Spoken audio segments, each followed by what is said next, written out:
और इस वक्त की बड़ी जानकारी, दिल्ली में सीईसी के बाद राजस्थान बीजेपी नेताओं की बैठक खत्म हो चुकी है। बड़ी जानकारी हम आपको दे रहे हैं। चुनाव प्रभारी प्रहलाद जोशी के घर पर ही बैठक हो रही थी, जो कि अब खत्म हो चुकी है।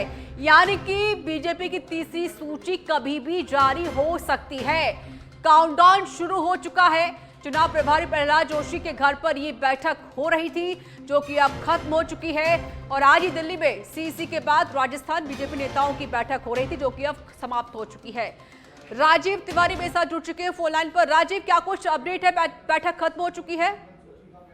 बिल्कुल, देखिए, जो प्रहलाद जोशी के घर पर बैठक चल रही थी, यह बैठक सीईसी की बैठक के बाद शुरू हुई थी। दरअसल सीईसी की बैठक में तमाम नामों पर चर्चा हुई, लेकिन 6 से 7 ऐसे नाम है जहां पे तेज फंसता हुआ नजर आ रहा है।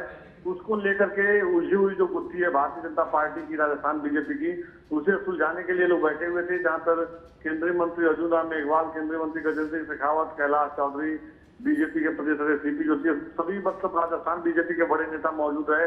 और उन तमाम नामों पर चर्चा किया गया है कि किसे कहां से चुनावी मैदान में उतारा जाए।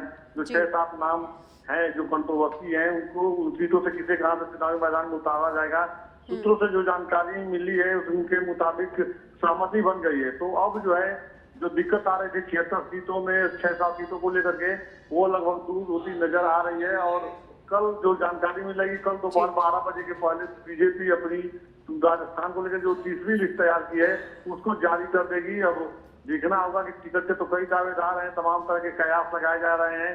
उस तीसरी लिस्ट में कौन कौन से नाम हो सकते हैं जो चुनाव में प्रभाव डालेंगे, अपनी सीट तो जीतेंगे ही, दूसरे भी उम्मीदवारों को जिताने की क्षमता रखते हैं। तो इस तमाम ऐसे नाम हैं जिनको लेकर के चर्चा की जा रही है। जी राजीव, क्या उम्मीद लग रही है, क्या ये लिस्ट आज जारी हो सकती है या फिर कल ही जारी होगी ये लिस्ट?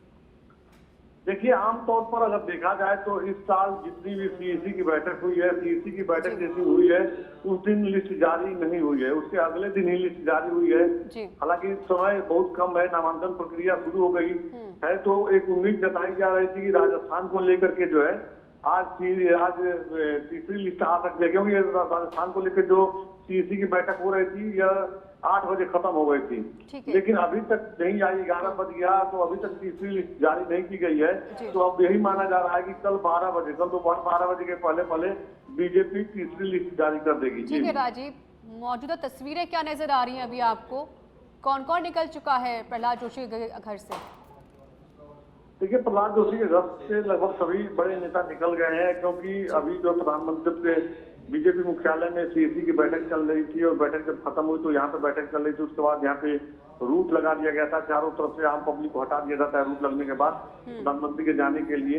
तो उस दौरान जो है बैठक चल रही थी। अभी बैठक समाप्त हो गई है। केंद्रीय मंत्री गजेंद्र सिंह शेखावत अपने घर पहुंच गए थे, बगल में ही रहते हैं वो। मेघवाल भी निकल चुके हैं, बीजेआर हाट में जो सह प्रभारी निकल चुके हैं, सभी लोग लगभग निकल चुके हैं। और अब कल का इंतजार करना है कि कल जो है लिस्ट कितने बजे आ रही है, क्योंकि एक ट्वीट अभी कैलाश चौधरी ने जिस तरह से किया है कि प्रधानमंत्री का और गृह मंत्री का बहुत अच्छा मार्गदर्शन मिला है, उसका तमाम तरह के कयास लगाए जा रहे हैं। सूत्रों से जो जानकारी मिल रही है कि तीनों केंद्रीय मंत्रियों को चुनाव नहीं लड़ा करके चुनाव प्रचार पर जोर दिया जाएगा, इन लोगों को चुनावी मैदान में भेजा जाएगा प्रचार करने के लिए। तो तमाम तरह की बातें आ रही हैं, लेकिन कल जब बीजेपी की तीसरी लिस्ट सामने आएगी तो तमाम जो कयास चल रहे हैं वो साफ हो जाएंगे। जी बिल्कुल, आपने सही कहा। लेकिन राजीव, क्योंकि जिस तरीके से बीजेपी ने अपनी 2 सूची जारी की है, 124 उम्मीदवारों का ऐलान यहाँ पर किया गया है बीजेपी की तरफ से। अब लगभग 23 से 24 ऐसी सीटें हैं राजीव, जहाँ पर बगावती सुर देखे जा रहे हैं। लोग विरोध कर रहे हैं कि या तो आप प्रत्याशी का नाम बदलिए या फिर आप पुनर्विचार कीजिए, ऐसा जिक्र किया जा रहा है बार बार। क्या लग रहा है कि जहाँ पर जो एक कह सकते हैं कि जो बगावती सुर हैं जो दिखाई दे रहे हैं, तो क्या उसे अब कंट्रोल किया जा सकता है? ऐसी कोई रणनीति बनी है बीजेपी की तरफ से राजीव?